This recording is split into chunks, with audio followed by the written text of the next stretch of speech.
ebele nzambe apambola bango papa bazwaka baokazio ya kozala badepute bazwaka baokazio ya kokamba mboka bazwaka baokazio ntango mosu ya kosimba mbongo me bayebaki kose maintenir te parce que pas na nzambe impossible eza te et pas na nzambe impossible eza te. La Bible dit qu'abandi ko vivre na débauche. Or que tant tout le monde a débauche c'est anine. Ezali ensemble ya buzoba. Kolinga basi, kolangwa masanga, kosopa mbongo na nzela, tout ça is a débauche. Rattrapage ezali okobota na 50 ans et pas na nzambe parce que la Bible dit ce qui est impossible aux hommes est possible à Dieu. Oh eza impossible na batu. Eza possible pas nzambe. Donc na kati ya saison ya rattrapage to mona nini restauration. Na kati ya saison ya rattrapage to mona nini to mona récupération. Na kati ya saison ya rattrapage to mona rétablissement. Without further ado, let's start this broadcast in your channel, and here we are talking about Richard Nimi Channel TV. Once again, I'm going to say hello to everybody that you are watching us in this right moment. Merci à tous ceux qui sont en train de nous suivre en ce moment à votre chaîne Prophète Richard Nimi TV. Je suis très content de vous savoir nombreux. Est-ce que vous êtes là? Oui, je sais que vous êtes là. Donc, papa, maman, bobengana, bovanda, déjà parce que Makambwango bolukaka yango yebandi. Donc, awa, parole pure, parole fraîche. Donc, nakozala ngamogote nakatia plateau oyo kaka ndenge bozomona. Je serai avec moi sur ce plateau na mosali na Nzambe, le prophète Richard Nimi TV, autrement la machine de l'Éternel. Alors, bonjour Ndanga Nzambe. Oui, bonjour messieurs journalistes. Bien habillé boyenini kaka. La grâce de Dieu. Merci. C'est que bateau bazola ta bien été grâce ezate. Ngolunde saliboy. Ngolunde salingana zalaboy. Je dois reconnaître la grâce. J'aime dire à chaque fois que si je suis ce que je suis, c'est par la grâce de Dieu. OK. Naza o naza na ngolo nzambe. Ngolo elokota ke sukolaka. Naloba bongo pona ko s'inventer mais juste pour encourager ceux qui n'ont pas la grâce à recueillir la grâce. OK. Hein? De la grâce et ça la ramutu. Grâce et sukolaka. Grâce ne salina zalaboui. Tobanina l'émission c'était juste bonjour. Merci. Naiki ke maloba vraiment isa ibele ya koloba. Ah papa journaliste. En tout cas. Mikolo ibele boni libota. Bon libota vraiment eza kimia kande mozomona ngamoko ndenge pe ozomona libota en tout cas kimia eza makasi. Nangolo ensemble toujours parce que nous vivons que la grâce de Dieu. Hein? Nous vivons que la grâce de Dieu. Donc tout ce que moi je suis, ce que ma famille est, c'est la grâce de Dieu. Hein? Dans mon avis que ndengo moninga za makambo ya ngolu. Et ngolu wana pe eza contaminé na famille na ma. Ndena bi que famille pesa bien. Ministère penzamba zo sungana ye ezoko évoluer très kitoko. Bino nyonso bozolanda biso vraiment eza problème ya ngolu, donc tika ete ngolu oyo eza likolo ya prophète Richard Nimi eza la paix contaminé et pas na bino ekote la paix bino na bandako na bino hein papa ngolu wana eza la likolo na yo poza la bien na mama cha asela ka yo zuwa te non zuwa ekozanga te po balobi bino ba prophète bozala ka ba star non moi na nzambe nous la star. Hein? Le mot star est un mot anglais qui veut dire étoile. Okay. Oh, tout enfant de Dieu a étoile. Hein? A étoile. Donc, tant déjà, star, oui, naza star parce que naza enfant de Dieu, naza étoile. Alors, ndenge naza star, bana nga star, moi c'est naza star. Donc, pour dire que, utolo balika mazuwa, zuwa, na mambo etali, ya bokonza nzambe mos na sala zuwa te mais soki zuwa pe ezangi wana seki amour ezate po zuwa ute pa na yemo nzambe bokonzi na biso il est jaloux alinga ate baboto la biso ou bien to appartenir na mutu mususu nde omoni ke place oyo bolingo eza fo ezwa pe ezala po eza bien placé tolobeli wana te parce que wana nayebi ke eza domaine na yo soki nake kosimba kote kuna tokozanga comment kolobela sujet ya lelo. Avec vous aujourd'hui nous allons devoir parler sur la saison des rattrapages. Alors pourquoi la saison des rattrapages? Bon, merci papa journaliste. J'aime toujours que Eyamona s'est développé ou bien à Fumwama. Donc comme on appelle la prière. Voilà. Et nabi keza na ban ensemble belé au baza fidèle na kata chaîne oyo. Baza aux États-Unis, bana Canada, Océanie, Mexique, surtout ma fille au Canada, ma fille Foura, que le bon Dieu te bénisse. Je salue toute la famille dans l'ensemble, même mes petits-fils. Je bénis tous les membres de JSA. JSA qui veut dire Groupe Intercession pour les salut des âmes. Bandeko Bazakuna, papa Rémi Bazali, papa Nanga Jambungu Bazali, ba Oyo, ba Bunda Kanabiso, la carte intercession. Et notre évangéliste, papa David, Azakuna na carte JSA, prophète Richard, on a groupe de Konyoso, on encadre, c'est une manière, c'est une façon, on Nzambe appelle ça, pour encadrer, pour salto bana mususu, ya Nzambe, obali bana mboka, na pesi binombote. Que le bon Dieu vous bénisse, que la grâce de notre Seigneur Jésus-Christ soit votre partage. Nous voulons vraiment commencer par la prière, comme nous l'avons déjà dit, parce que la prière est à la base de toutes choses. La Bible dit, faites toutes sortes de prières en esprit et en vérité. Prions. Adonai, Dieu Tout-Puissant, Père éternel, une fois de plus, nous te rendons grâce, Seigneur, pour cette occasion et pour cette opportunité que tu nous as accordé de nous tenir devant ces plateaux et d'entrer dans la maison de tes enfants, dans les maisons de tous tes fidèles, de tous les croyants de Jésus-Christ dans le monde entier, dans leurs voitures, dans leurs bureaux. Seigneur, laisse que ces moments soient un moment de bénédiction, d'impactation et de faveur. Dans le nom de Jésus-Christ, j'ai ainsi prié. Amen. Amen. Alors, avec vous, nous parlons sur la saison des rattrapages. C'est comme j'étais en train de poser la question. Pour nani rattrapage, c'est parce que Batumsu Bazana Kati a retard. Bon, je n'ai évité Temango, vraiment, si vous pouvez nous en dire plus. Ah, merci papa. D'abord, Nzambe Yemoko, Azolo Banabiso na makomi na ye, alobi même la nature ne vous enseigne pas. Saison, il y a rattrapage d'abord. Tantôt qu'un rattrapage, ils allaient verbe rattraper. Ou bien se rattraper. Ils ont rattrapé, se rattraper. Hein? Se rattraper, on a d'abord premièrement, tantôt Joaquin à Kotanga Baitid. Il y a Otanga Baitid dans la classe. Ils ont qui na moment moko tango salbe examen, bo silisi. Alors moi na oyo, à 8 ans, peut-être examen wana.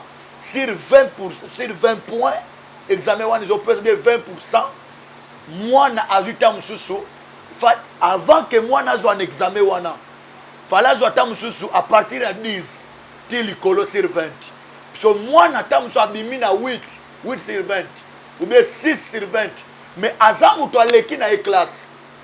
À l'équipe dans les classes, mais à un examen, tu as technologie. Fallait jouer sur 20 à 10 sur 20, ou bien 11 sur 20, ou bien 15 sur 20. Mais il y a coïncider à l'équipe classe. Maintenant, examen wana, moi na échoué na examen wana. Local échoué na examen wana. Et c'est nga basani. Allez kana rattrapage. Ba collectionner na période moi ba bengi, tout ça ba examen de rattrapage. Alors rattrapage ça dit ce qui n'a pas de technologie, ne pas na bima qui na technologie, na bima na chimie, na bima tam sous na latin, hein? Latin pourquoi on appelle symbole tabac de parce que latin philo, parce que ngamo pe na du domaine. Tam sous na latin, hein? Na ju na latin te. Alors obimi si qu'on a latin, ba bimi so na ba cours wana. Donc ozui no pourcentage bien, mais ba cours wana ozui liangote. Il faut ce que ça ni. O le kana rattrapage. Au sala examen de rattrapage. nde sikoyo basali so examen de rattrapage kuna nde bakorécupérer pourcentage to point oyo bakotia po ete libulu ya examen wana eza nini ezipama nde eloko tobengi rattrapage e na kati na bato na bonzambe mpe ezali wana eza selon le monde noti koloba me na kati ya bonzambe mpe ezali na ndeni ozomona na yo oza mwana nzambe ozotambola no bien me ntango mosusu ozalaki na baobjectif moko mibale misato 5 moko esimbi me mosusu esimbi te ntango mosusu nde nakotaki na 2024 oyo ya na baprojet na ngai nazalaki nango oyo nakotaki nango na 2024 me ntango mosusu baprojet wana to baobjectif wana si peut-être 3 objectifs ou bien 4 objectifs moko kaka eye koresir moko kaka eye koresir sikoyo nakende ka nasilisa ane sans que mosusu wana esimba te parce que eza projet wana bakenda korésoudre wana 2024 so lelo tokomi presque vers la fin de l'année mais moto oyo abetaki loyembo alobaki nga nakobala ou bien nakobala na 2024 mais arrivé kabali te siko tokomi déjà vers la fin ya mbula siko mutu wana azala desi amona kaka on dirait vraiment na échoué déjà ou bien il y a aussi un moyen ya kosala ke mutu wana sa nini a se rattraper pour ete oyo ajuwaki nango esa nini ayeba korécupérer yango. Je pense que vous comprenez. Bon, en tout cas, dans un a besoin que ba onyo so bazolanda biso ba comprendre thème oyo tozali kolobela sur la saison de rattrapage. Alors, je voudrais poser une question rapidement pour savoir donc yo en tant que prophète Richard Nimi tant ozali kolobela saison ya rattrapage donc ozali kotalisa batu ke quelque part makambo oyo yo kokisi le lote okokisango lobi. Oui. C'est-à-dire net ndenge baloba c'est encore possible. Hein? C'est encore pour un terme on a quoi utiliser. C'est encore possible. Alors, saison il y a rattrapage ezali saison il y a bateau ba désespéré déjà. La saison bateau ba moni ke kosi mal souté. Il y a saison bateau ba moni ke nazana muto ako edenga souté. Dona suki déjà. Tant que ça moi si moi ko banda ko tala mobali. Hein? So mobali aboyé. Tant muso banda ko tala musala. So musale baby. Est-ce que muto wana to tike kandengo wana a demeurer na désespoir ou bien a demeurer na kati ya komone kondie ko simba souté non. Nzamba pesi biso ndingisa ke bato bazomona ke makambo esimba te.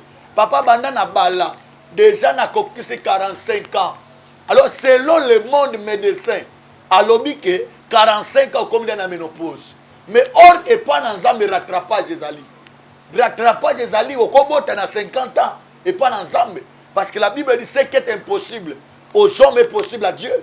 Oh est impossible na batu. Eza possible pas Nzambe. C'est pour dire que période ya rattrapage ezalaka. Nzamba pesinga mission oyo ke bande konyoso oyo déjà bamoni ke eloko ne kosimba souté. Que nakobala souté fiancé nanga déjà ayebisinga que en tout cas toboyana mais avec Dieu c'est possible que oyebeba que ça nini ezongla donc na kati ya saison ya rattrapage to mona nini restauration na kati ya saison ya rattrapage to mona nini to mona récupération na kati ya saison ya rattrapage to mona rétablissement. Je pense que vous me coupez papa journaliste. Merci beaucoup prophète. Alors donc, vous voulez dire que Moutou a sali Bouzoba, nakati ya vinaye parce que vous devez savoir que ezanaba makamususu et comme la kabiso, c'est parce que nous-mêmes nous en sommes responsables. Nous en sommes responsables. Dans le cadre où yomoronde au BBC makambo, alors vous devez attendre une saison de rattrapage. Et si vous devez attendre la saison de rattrapage, qui doit vous donner maintenant cette saison de rattrapage? Voilà, kunande nazoya sikoyo. Parce que na quatre émissions, to na quatre thème oyo. Na koloba pe ba principe pour rattraper ou bien pour se rattraper. Omona, muto atango na bozoba tant que la grâce est encore là. C'est encore c'est encore possible qu'à partir de l'émission oyo muto ya tambo na buzoba abebisi vi na ye tamusu mambo ebebela ye azwi maladi tamusu alongola bazemi tamusu so papa na kobota lisute ozwi sida pe sida na ekobo na yo oui okose rattraper mais pas na nzambe soka ye nzambe capable ko klemawa ebele bazokufa papa mais bazokufa mais nzambe alobi nzambe abikisika molimo na ye me akufi bazali parce que moi to jige nzambe zate nzambe na ka limiter pété donc monique muto asali buzoba na vie mambo ebebeli ye mais tango azozo ya on a na posta que tokenda en compagnie maman za par rapport à question wana hein tozo par exemple tokotanga tamusu na mukanda ya Luc chapitre 15 tozo exemple oyo pona kotana ke mutu asali babuzoba na ye mais so ka reconnaître c'est possible peut à se rattraper dans la vie totana Luc chapitre 15 tokoko banda kotanga à partir ya 11e verset ya 11e verset 19e verset totangi na kombo na Masia. Très rapide. Il dit encore, un homme avait deux fils. Le plus jeune dit à son père, mon père, donne-moi la part des biens qui doit me revenir. Et le père leur partagea son bien. Peu de jours après, le plus jeune fils, ayant tout ramassé, partit pour un pays éloigné, où il dissipa son bien en vivant dans la débauche. Vous me comprenez, papa journaliste? En vivant dans la débauche, lorsqu'il lit tout dépensé, une grande famine survint dans ce pays et il commença à se trouver dans les besoins. Verset 15. Il alla se mettre au service d'un des habitants du pays qu'il envoyait dans ses champs garder les pourceaux. 16. Il aurait bien voulu se rassasier des carouches que mangeaient les pourceaux, mais personne ne lui en donna. 17. Étant rentré en lui-même, il se dit, combien de mercenaires chez mon père ont du pain en abondance, et moi, ici, je meurs de faim. 18. Je me lèverai, j'irai vers mon père, et je lui dirai, mon père, j'ai péché contre le ciel et contre toi. Je ne suis plus digne d'être appelé ton fils. Traite-moi comme l'un de tes mercenaires. Et il s'éleva et alla vers son père. Comme il était encore loin, son père le vit et fit émis de compassion. Il courut, se jeta à son cou et le pesa. So kitina c'est parce que TV zangonga tobe ko 6 minutes no sa TV. Tout à fait. Je pense que awa papa journaliste ezali solo bande ko bayebi, ezali solo obana nsamba olanda biso bayebi. Eza histoire ya l'enfant prodigue. L'enfant prodigue azaki mwana malamu. Avanda ke papa na ndeko na ye. Alors la Bible dit ceci, un jour papa azaki na bana mibali ya mibali. Papa oyo na bana ne mibali azaki na moko ya leka sanini asengi par. Pourquoi? Parce que banoyo bazaki ba héritier ya héritage ya papa na bango. C'est pas mauvais. Bazaki ba héritier ya héritage, mais or que héritage bakabola kango avant la mort d'une personne. Mais c'est comme moi noyo asengi héritage na ye avant même la mort de son père. Asanini pesanga part ya biloko na ngai. Poyeba ke biloko na ye pe ya héritage nezalaki. Pesanga déjà. C'est pour dire que banda kala papa banolo bilaka ki biloko za yo. Yo kozwa oyo, yo kozwa oyo. Par là j'ai compris que papa a salaka testament déjà. Avant même akufa. Donc tant a sali testament erreur papa tamuso sala wana ngamu na lobby. Wana za commentaire prophète. Papa tamuso salaka déjà testament. Alors testament salaki asi alakisaki déjà mwana. Nzoka nde testament ezala na pouvoir pe na valeur soki butakufa. Mais mwana asani asengi para biloko na ye. O il faut ezala ya ye. Mais la Bible dit que tango azui déjà nyoso akamati yango akei na mboka mo musika. Nde place mutuno otuninga papa. Ebele zamba pambola bango bakenda musika. Ebele zamba pese kitoko. Akenda musika nzambe. Azika zika wa déjà na sabo siko l'attrapage. Landanga nazo azika zika. Mais c'est possible. Grâce à Nzambe sukolaka. Akoma su mundele. Certes non. Grâce à Nzambe possible à ozon sabota mutu. Hein? Grâce à Nzambe possible à ozon sabota mutu. Sikoyo accueilli musika et Bible déterminait bien que il commença à vivre dans la débauche. Moi buzoba otangela kinga ke muta vivre na buzoba ndenge moko payer ami mona ki kaza na liberté te de mona basi mjule babu mama bal perdre mibal voilà na ko se rattraper à 60 ans après cet enseignement c'est possible muto se rattraper ozala ka Sarah oui c'est possible muto se rattraper parce que pas dans Nzambe impossible les athées et pas dans Nzambe impossible les athées. La Bible dit qu'abani ko vivre na débauche. All que tant tout le monde a débauché ces années, ils allaient ensemble ya buzoba. Kolinga banbasi, kolangwa masanga, kosopambongo nanzela, tout ça ils a débauché. La Bible dit que nyo soit à la kinango lokola bozui. Et ça dit, et c'est li. Et puis abandi sou koyoka ba posa. Ebele Nzambe apambola bango papa. Bazwa kaba occasion ya kozala ba député. Bazwa kaba occasion ya kokamba mboka. Bazwa kaba occasion tamutu ya kosimba mbongo. Bon. Mais bayebaki ko se maintenir te. Otongi ndako te. Otongi ndako te. Bo siko tango esili. Mbongo na yo pe Nzambe azalaka na kati te. Bo yebisanga nanu tango kobeba. So après Nzambe kuna nde nazoya. Mwana abebi nyoso abandi koyoka ba besoin. Ti mwana mukonzi ake komi kotsa na musala papa. Et musala ngo ezani chose grave. Muyuda alia kangulu te. Muyuda boko la kangulu te. Mais ye étant que juif ake lisusu komi kotsa na musala ya kusani ya kokenge la bangulu pe koliesa bangulu.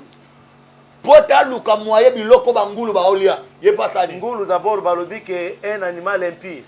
Ngulu se batikala jamais kotanga ye na ba nazoloba selo coutume juif. Selo coutume juif ngulu bango ba eza loi na bango. Pande to zaboye ngape na ndako na baloi. Na koloba madame kolabela ngolo te. Eza pe mabela ngo mabete. Menga be na kati ya Bible ngulu ya mabete. Ngulu ya mabete mais selo bango na coutume na bango. Na bokoko na bango. Balwa ki bakoli ya ngulu te. Chose grave, moi na wana juif, mais tellement qu'elle a besoin, asuka ki papa, mouton na ki moi na riche, asuka ki tellement nzala, et comme ko ya makas, ake komi koza tina musala, ya koboko la bangulu, ya koliesa bangulu, pour tenir, ba alia katabi loko bangulu ba olia. Tala niveau papa, tala niveau bananza mususu lelo otozali ko benga bango na rattrapage. Peut-être que Nzambe a pesaka mais ayeba ko saisir occasion. Alors passe yesikoyo. Alors ba principe bon aloba que la personne ne peut pas se rattraper si soka ko na ba principe te.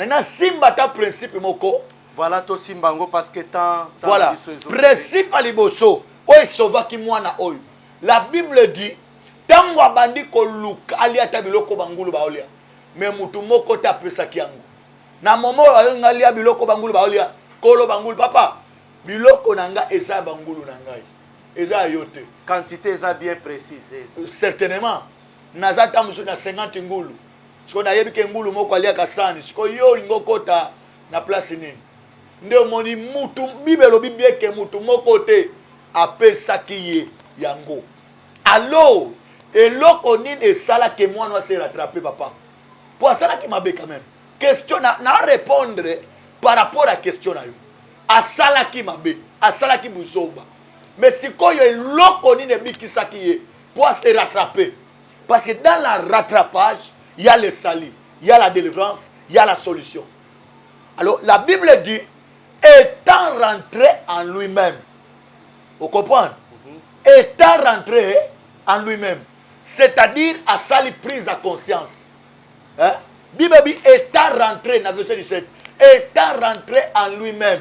Autocritique. Ah, atali ah oui papa lelo batebele depuis akweya depuis azwa malade wana depuis mobali wana boya ye batikala ba épave or que au lieu atikala épave c'est possible mutu wana se rattraper pe amoni so bola ensemble et ba yana batebele ba simba ba mbomba monta ebele batikala ba épave tina moko de la vie mais c'est possible on se rattraper hein? Alors pour être à se rattraper mutu wana zo benga ye asa la prise de conscience parce que bat mutu conscience ezate yaya conscience yango nde tinda kata mutu amupakanu assemble anete mais conscience wana ezazamba tshamo na mutu nyonso.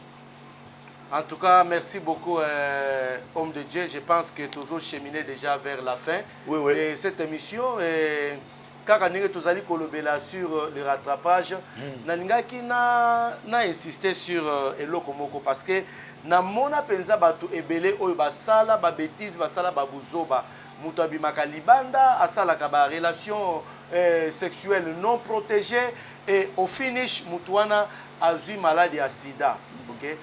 Tango wana nde conscience ezongaka po tango mutu adanu na makasi et conscience ezongaka te azomona ka ikobreza bien siko mutu wana déjà azui déjà sida ebele na mona kaka bakufaka babikaka te donc rattrapage wana siko okoloba rattrapage ezala ya ndeni mutu atubela kaka nzambe azwa ye molimo na ye kende na kati ya kimia mais rattrapage c'est seulement par rapport ya ko continuer lisusu ko vivre sur la terre. Non nzambe te mutu alobi ke so mutu azwi sida il faut akufa wana selo bato mais nzambe te ou encourager non encourager te mais pas na nzambe nzambe te mutu alobi ke donc l'homme de Dieu naloba l'homme de limisanga papa journaliste nalingi te au monde journaliste ça l'homme de Dieu te kozala l'homme de Dieu mais pour l'homme de Dieu pour na yo papier au monde na moment oyo OK okoki kozala pote na expliquer bien le kolobi wana okozwa sida mais nalingi te au monde sida lokola lifelo parce que lifelo ezali fin de toutes choses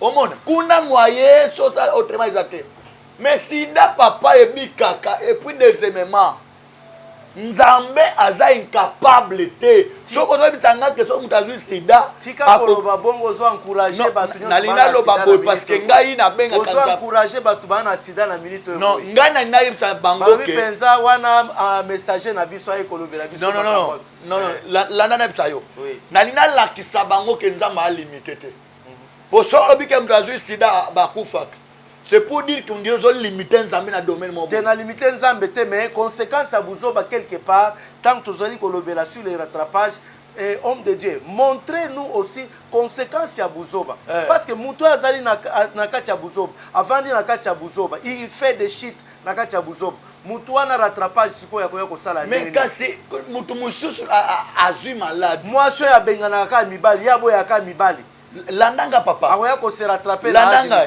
mutu mususu azui sida azalaki na nzambe te il était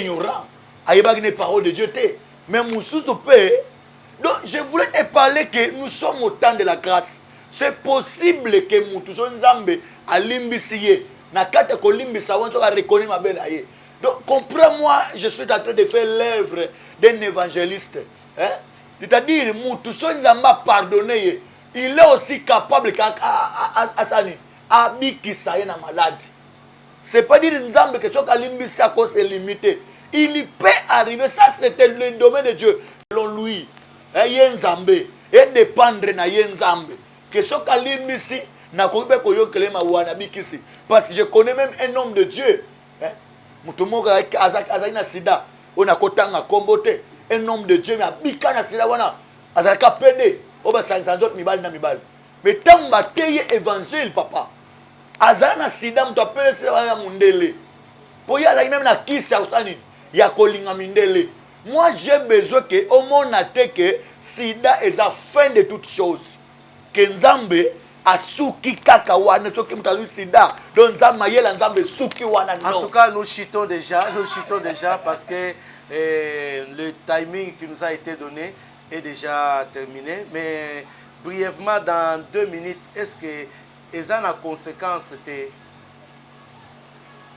conséquence ya conséquence pour na mutu oyo asali buzoba est conséquence ezalaka te ou bien d'après vous mutu nyonso oyo asala bêtise rattrapage ekozala kaka soki azongi epai na nzambe akoki kose rattrape c'est possible tana ba c'est possible akoki kose rattrape soki azongeli nzambe mwasi oyo ya libala azwi zemi ya libanda akose rattrape ndeni mwasi ya libala azwi zemi ya mobali mosusu mais yango nazoloba nzambe alobi nini akose rattrape ndeni nzambe alobi nini si mon peuple sirkite ntango ba mon peuple ala na mwana nzambe ti mais prophète n'oubliez pas que tant nazolobela mwasi ya libala azwi zemi ya libanda rattrapage wana kosala liboso na nzambe sikoyo par rapport à mobali na ye akose rattrape ngai l'homme de Dieu nali nayebi so boye nali nayebi so boye libala ekoki kokufa libala ekoki kokufa mais pardon ekoki kozala epa nzambe pourquoi naloba bongo landanga nebisa yo mutu akomettre bêtise akomettre buzoba na momo toza boye ata obomi mutu ata otangisi makila mais soki oye epa na nzambe donc nani nayebisa mwana nzambe ke ya na péché volontaire et péché involontaire parce que péché involontaire ezalaka pardonnable mais Bible elobi que péché volontaire eza plus que la divination voilà parce que mutu azosala lisumu encore c'est-à-dire nde naza bona na mwasi na nga mais nakeluka mwasi libanda eke mwasi wana apesi nga wana péché apesi yo sida oye mpe kokabola epai mwasi na yo kasi yango nayobaki wana lisumu ya nko mais na kati ya émission oyo nali nabenda conscience ya bato ya na bato mosusu bakweya na kati ya pasi inconsciemment siko mutu wana déjà aza désespéré tokozwa même Sarah dans la Bible Sarah azalaki mwasi Abraham je pense c'est temps déjà ici Sarah azalaki mwasi ya nzambe limisanga papa na wasisa Sarah azalaki mwasi ya mosala ya nzambe mais Sarah tellement kamoni eumeli c'est un rattrapage tokende ngo na sens négatif te mais ntango amoni ke eumeli eumeli mpo bana nyonso baeshuwaka na classe elingi koloba te ke mpo batangaki te ntango ndenge olingi omemelanga mpo nazwaka na sens wana bana oyo baeshuwaka na ntango na chimie na technologie ntango na latin olingi koloba te ke atangaki te non c'est que na domaine wana ezalaki makasi te nde bakorattrape ye so mutu oyo neti Sarah amoni ke nakomi na age oyo me nzambe alobaka ke nakobota abi te amoni mwana servante na ye akabi mobali asani akabi mobali c'est une erreur c'est une faute akabi mobali epai nani epai ya mwana mosala mais tango azongi azali prise à conscience il allait perdre son mariage il allait perdre son mari mais tant azali prise à conscience il a récupéré parce que il faut nabenga na Agar nde a proposé mobali benga na mwana oyo na mwasi oyo alors nzambe pe autorisaki apo ke benga na ye yoka mwasi na yo. En tout cas, vu la quintessence de ce sujet, je pense qu'on ne va pas terminer. On ne va pas terminer, donc on me fait déjà signe de l'autre côté. Donc, timing, Bapé Samaki Bisso et Sili déjà. Okay. Je pense que nous reviendrons encore. Merci, papa. Dans le sujet.